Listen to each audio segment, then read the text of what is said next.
Assalamualaikum warahmatullahi wabarakatuh. Selamat pagi, salam sejahtera bagi kita semua. Anak-anakku kelas 11 IPS, selamat berjumpa kembali dalam mata pelajaran sejarah peminatan. Kami berharap siswiku kelas 11 IPS tetap melaksanakan protokol kesehatan dengan cara tetap memakai masker dan melakukan physical distancing. Pada pertemuan kali ini kita akan mempelajari tentang Kerajaan Tarumanegara. Ini adalah peta dari Kerajaan Tarumanegara. Kerajaan Tarumanegara diduga terletak di Bogor, di Jawa Barat, yang merupakan kerajaan Hindu tertua di Indonesia.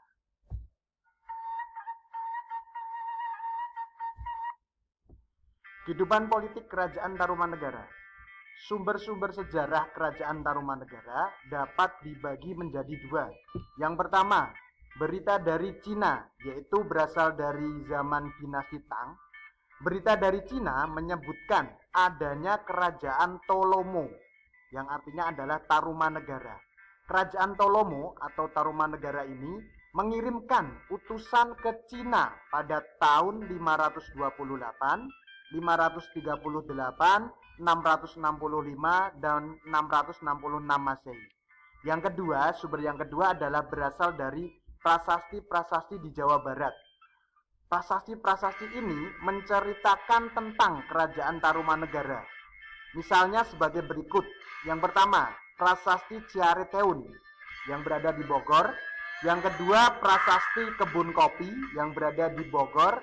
Yang ketiga, Prasasti Jambu atau yang juga dikenal dengan nama Prasasti Pasir Koleangka. Selanjutnya, Prasasti Pasir Awi atau Pasir Muara yang ditemukan juga di Bogor. Kemudian Prasasti Tugu di Cilincing, Tanjung Priok, Jakarta. Dan yang terakhir adalah Prasasti Lebak yang ditemukan di Banten Selatan. Ini adalah gambar dari peta ditemukannya prasasti di Kerajaan Tarumanegara. Nomor 1 ini adalah Prasasti Ciareteun. Nomor 2 adalah Prasasti Muara Cianten. Yang ketiga adalah Prasasti Kebun Kopi. Yang keempat, nomor 4 adalah Prasasti Jambu atau yang dikenal dengan nama Pasir Koleangka. Nomor 5 adalah Prasasti Cidanghyang dan yang terakhir adalah Prasasti Tugu. Kehidupan politik Kerajaan Tarumanegara. Kerajaan Tarumanegara didirikan oleh Raja Diraja Jayasinghawarman pada tahun 358. Setelah Jayasinghawarman wafat, digantikan oleh Raja Dharmayawarman. Masa pemerintahan Raja Dharmayawarman tidak dapat dijelaskan karena keterbatasan sumber sejarah. Kerajaan Tarumanegara mencapai puncak kejayaan pada masa Raja Purnawarman. Kami ulangi, Kerajaan Tarumanegara mencapai puncak kejayaan pada masa Raja Purnawarman. Sebagai pemimpin, Raja Purnawarman sangat memperhatikan kesejahteraan rakyatnya. Kepemimpinan Purnawarman tercatat dalam Prasasti Tugu. Pada naskah Pustaka Raja Ibumi Nusantara diketahui beberapa raja penerus Purnawarman, yaitu Suryawarman, yang memerintah tahun 535 sampai 561 Masehi. Ini adalah gambar dari Prasasti Ciareteun, terdiri dari 4 baris irama anustup.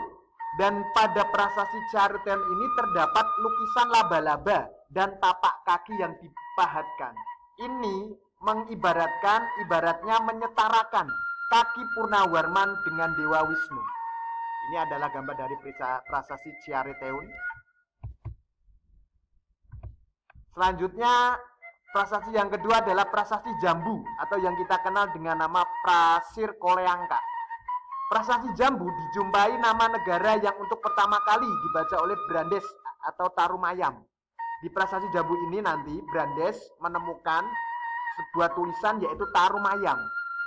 Dan isi dari Prasasti Jambu ini, Purnawarman seperti Dewa Surya yang memiliki sifat Vikranta. Vikranta ini adalah gagah berani. Selain itu juga ada istilah Avanipateh atau Jagapati yang artinya adalah Raja Dunia. Ini adalah gambar dari prasasti Jambu atau dikenal dengan Pasir Koleangka. Selanjutnya prasasti yang ketiga adalah prasasti Kebun Kopi. Prasasti ini ditemukan di Kampung Muara Hilir, Cibitung Bulang, di Kota Bogor. Terdapat 2 tapak kaki gajah Airawata. Gajah Airawata ini adalah merupakan kendaraan dari Raja Punawarman, menggambarkan raja sebagai pemilik gajah Airawata, di mana prasasti Kebun Kopi ini bergambar 2 telapak kaki gajah yang dikenal dengan gajah Airawata. Selanjutnya, prasasti yang keempat adalah prasasti Pasir Awi atau Muara Cianten. Ini adalah gambar prasasti Pasir Awi, di mana prasasti Pasir Awi dan Muara Cianten ini dituliskan dalam huruf ikal yang belum dapat dibaca sampai sekarang. 2 prasasti ini belum bisa dibaca sampai sekarang. Selanjutnya, prasasti yang kelima adalah prasasti Cidanghyang atau Lebak. Prasasti Cidanghyang ini berisi 2 baris huruf yang merupakan sloka metrum anustup.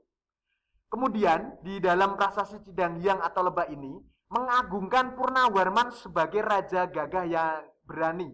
Kami ulangi, prasasti Cidanghyang ini isinya mengagungkan Purnawarman sebagai raja yang gagah dan berani. Dan yang terakhir adalah prasasti Tugu. Prasasti Tugu ini ditemukan di Kampung Batu Tumbuh, Desa Tugu. Sekarang menjadi wilayah Kelurahan Tugu Selatan, Kecamatan Koja, Jakarta Utara. Ini adalah gambar dari prasasti Tugu, di mana nanti di dalam prasasti Tugu ini berisi tentang pembuatan saluran Gomati. Saluran Gomati ini adalah saluran irigasi yang dibuat oleh Purnawarman untuk membuat irigasi atau pertanian di Kerajaan Tarumanegara. Kehidupan perekonomian Kerajaan Tarumanegara. Perekonomian Kerajaan Tarumanegara bertumpu pada sektor pertanian dan peternakan. Masyarakat Tarumanegara sudah mengenal sistem pembagian kerja. Pada masa Purnawarman, sektor pertanian mengalami perkembangan pesat. Dalam prasasti Tugu disebutkan bahwa Raja Purnawarman memerintahkan rakyatnya untuk membuat saluran Gomati sepanjang 6.112 tombak, atau kalau diibaratkan kilometer adalah 12 kilometer dalam waktu 21 hari. Pembangunan saluran Gomati mempunyai arti ekonomis bagi rakyat Tarumanegara karena berguna sebagai sarana pengairan, pencegahan banjir, dan sarana lalu lintas pelayaran antar daerah. Bapak ulangi, pembangunan saluran Gomati mempunyai arti ekonomis bagi rakyat Tarumanegara karena berguna sebagai 1. Sarana pengairan atau irigasi, yang kedua pencegahan banjir, dan yang ketiga sarana lalu lintas pelayaran antar daerah. Kehidupan sosial Kerajaan Tarumanegara sudah teratur. Keteraturan hidup ini ditunjukkan dengan adanya upaya Raja Purnawarman untuk terus meningkatkan kesejahteraan kehidupan rakyat. Purnawarman juga memperhatikan kedudukan kaum Brahmana atau kaum pendeta Hindu dalam setiap pelaksanaan upacara kurban. Masyarakat Tarumanegara terbagi atas 2 golongan, yaitu yang pertama, golongan masyarakat yang berlatar belakang agama Hindu, dan yang kedua, golongan masyarakat yang berbudaya asli. Masyarakat Tarumanegara telah menguasai teknik penulisan huruf Pallawa dan bahasa Sanskerta pada prasasti. Ketujuh prasasti yang ditemukan di daerah Bogor, Jakarta, dan Banten merupakan bukti perkembangan budaya tulis masyarakat Tarumanegara. Kerajaan Tarumanegara juga meninggalkan warisan yang masih dapat kita temui, yaitu Arca Wisnu Cibuaya, Candi Jiwa, dan Candi Blandongan yang terletak di Karawang, Jawa Barat. Selanjutnya, untuk memperdalam materi yang kemarin, ini adalah latihan soal. Di Kerajaan Kutai, agama Hindu mengalami akulturasi dengan kebudayaan lokal. Bentuk akulturasi tersebut dapat dilihat dari apa? Ya, ini nanti dari soal tersebut jawabannya adalah A. Keberadaan jupa pada setiap acara kurban. Karena nanti Juba merupakan awalnya tiang batu untuk mengikatkan hewan kurban di kerajaan Kutai.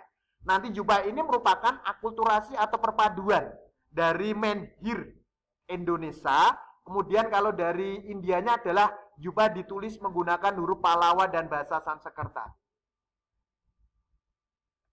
Soal yang kedua, latihan soal yang kedua. Raja kerajaan Kutai yang dianggap sebagai Wangsakarta atau pendiri dinasti apa? Kemarin Bapak sudah saya terangkan adalah Aswawarman yang dikenal dengan Dewa Ansuman. Jadi jawabannya adalah C.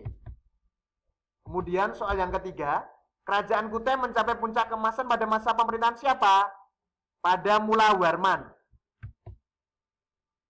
Soal yang keempat, upacara pada masa Raja Aswawarman untuk memperluas wilayah kerajaan Kutai, upacara ini dilakukan dengan cara melepaskan kuda-kuda untuk menentukan batas wilayah. Namanya adalah upacara Asmaweda. Bapak ulangi, upacara Asmaweda itu adalah upacara pada masa Raja Aswawarman untuk memperluas wilayah kerajaan Kutai. Caranya nanti kuda-kuda ini dilepaskan sampai nanti kuda ini berhenti dan nanti prajurit kemudian menandainya dengan tanda bahwa wilayah tersebut adalah wilayah dari kerajaan Kutai. Kemudian soal yang kelima, kerajaan Kutai merupakan kerajaan Hindu tertua di Indonesia, berletak di mana? Terletak di Tarakan, Kalimantan Timur. Ya, jawabannya B yang benar ini. Ini adalah daftar pustaka dari media pembelajaran ini. Bapak ambil dari bukunya Dwi Arilistiani, kemudian dari Sejarah Peminatan Melkisedek Bagas F, Taruna Sena, dan juga dari Indonesian Heritage Early Modern History. Saya rasa cukup sekian pertemuan dari Bapak. Terima kasih atas perhatiannya. Tetap belajar, semangat. Wassalamualaikum warahmatullahi wabarakatuh.